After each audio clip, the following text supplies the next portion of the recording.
Heute nehme ich euch mit ins Flip, den Financial Life Park. Ja, fragt ihr euch, was ist denn das? Genau, deswegen sind wir hier.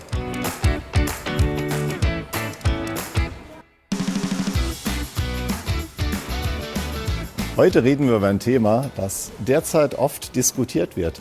Finanzielle Bildung, Financial Literacy für Kinder, Jugendliche, junge Erwachsene.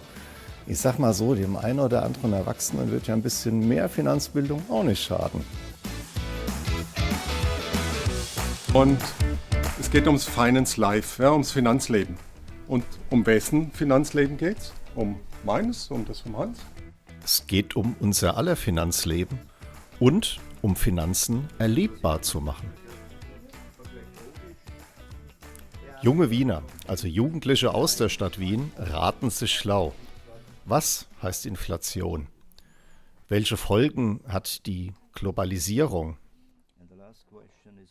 Wie gesagt, ihr solltet jetzt einfach mal nur raten, wenn ihr es nicht wisst, und am Ende... Was muss man machen, wenn man fertig ist? Finanzthemen einfach spielerisch lernen. Heute nennt man das ja Gamification. Kann man sagen, im nächsten Monat verdiene ich 10%. Hier im Flip hat das aber System.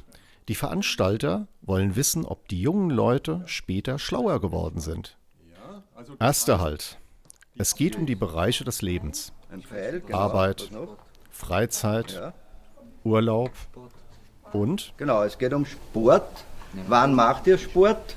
Jeden Tag. Jeden Tag ist super, perfekt. Da kann man Sport machen, der wenig Geld kostet oder gar nichts, und Sport, der viel kostet. Wer macht einen Sport, der nichts kostet? Wer macht einen Sport, der etwas kostet? Genau, was machst du? Ich habe Fußball gespielt im Verein Okay, gut. und Ringen halt. Und bei mir steht jetzt der Leiter des Flip, Philipp. Wieso ist Financial Literacy so wichtig? Financial Literacy ist für uns eine Art finanzielle Gesundheitsvorsorge, denn neben der physischen Gesundheit ist ja die finanzielle Gesundheit besonders wichtig. Denn geht es mir finanziell über einen längeren Zeitraum nicht gut, kann mich das physisch und psychisch krank machen. Nur wenn man sozusagen mit den jugendlichen Kindern im Gespräch ist, auch über diese Themen, dann können sie davon lernen und auch gewisse Verhaltensmuster auch richtig deuten. Wann war denn dein erster Berührungspunkt mit Finance? Ich kann mich erinnern, dass ich mir ein paar Ski gekauft habe, von denen ich immer geträumt habe, und habe, glaube ich, gleich alles ausgegeben für dieses eine Paar Ski, und das war mein allergrößter Stolz, und da war ich so um die 14. Würdest du es heute wieder machen? Ja, ich finde das schon, wahrscheinlich schon. Man hat ein bestimmtes Geld zur Verfügung und du gibst es dann auf einen Sitz aus und dann ist es weg. Dann hast du zwar dieses schöne Ding und das macht eine Zeit lang eine große Freude, aber sozusagen es dauert dann wieder, bis du dir eben wieder etwas angespart hast. Die nächsten Erfahrungen machen die Jugendlichen im Tresor. Es geht um Werte. Wertsachen, was sind Wertsachen? Ja, Rolex. Ja, Uhren. Wie viel Geld Uhren. Schminke. Geld haben wir schon. Welche? Hans erklärt die Unterschiede. Was ist ein verborgener Wert? Was ist ein persönlicher Wert? Und was ist ein allgemeiner Wert? Gold hat für alle einen hohen Wert. Und dann gibt es noch einen verborgenen Wert. Und ich erkläre euch die 3 Werte anhand des Waldes. Ihr kennt alle einen Wald, oder? Der Rundgang dauert gut 2 Stunden. Eine Abwechslung zwischen Bewegung, Spielen, Zuhören. Und obwohl es Finanzthemen sind die Jugendlichen gut dabei. Der materielle Wert eines Kontos, ja, wenn was drauf ist, ist das viel wert. Genau. Ja. Emotional null. Eher nicht, genau.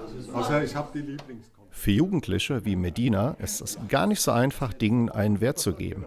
Zum Beispiel, was ist der Wert eines Bankkontos?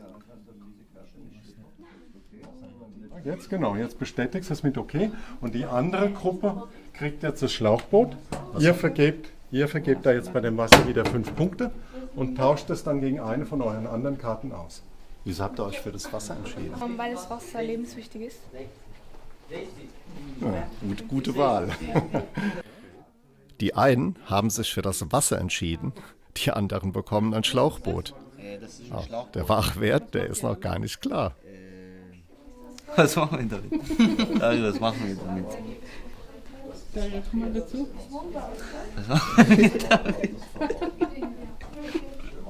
Ja. Bei mir steht jetzt die Kuratorin des Flip, Nina. Wie machen wir Finance sexy? Wir machen es einfach so, dass wir versuchen, die Lebensrealität dieser jungen Leute, die zu uns kommen, irgendwie abzubilden. Das heißt, wir haben die ganze Gestaltung so gemacht, dass wir zeigen wollen, euer Besuch ist uns ganz, ganz viel wert. Und wir hoffen, dass wir euch etwas mitgeben können. Deswegen auch die persönliche Vermittlung, dass wir sicherstellen können, jede Frage wird beantwortet werden. Und vielleicht das nächste Mal beim Einkauf deines Schokoriegels oder eines Coffee to go, Sie denken, Moment, da war was. Was verbessert sich jetzt für die jungen Leute, wenn sie mehr Ahnung haben? Das gesamte Leben. Das gesamte Leben, denn Geld regiert nun mal die Welt, wie es so schön heißt. Und das ist ja eine Tatsache. Egal was ich mache, es hat immer irgendwie mit Geld zu tun. Und für uns auch zum Beispiel ein wichtiger Aspekt, Steuern. Ja, alle sagen immer, die Steuern sind so hoch. Ich persönlich zahle sie gern, weil ich weiß, was damit gemacht wird. Und nur wenn ich weiß, was mit dem Geld passiert, wie Geld Dinge bewirkt, verstehe ich auch, wie wichtig es ist. Und genau das versuchen wir immer wieder mitzugeben. Aus der persönlichen Sicht, was ist der nächste Step Finance? Finance geht immer mehr ins Digitale. Der Next Step für mich persönlich ist die Vernetzung mit anderen Bildungsrichtungen, also eine Interdisziplinarität. Ich bin der festen Überzeugung, dass ein guter Level an Finanzbildung auch politische Entscheidungen beeinflussen kann. Wenn ich verstehe, was die da oben entscheiden, dann kann ich sie mittragen oder nicht, aber ich muss mich auskennen. Finanzbildung nahbar zu machen, schafft die Grundlage für finanzmündige Bürgerinnen.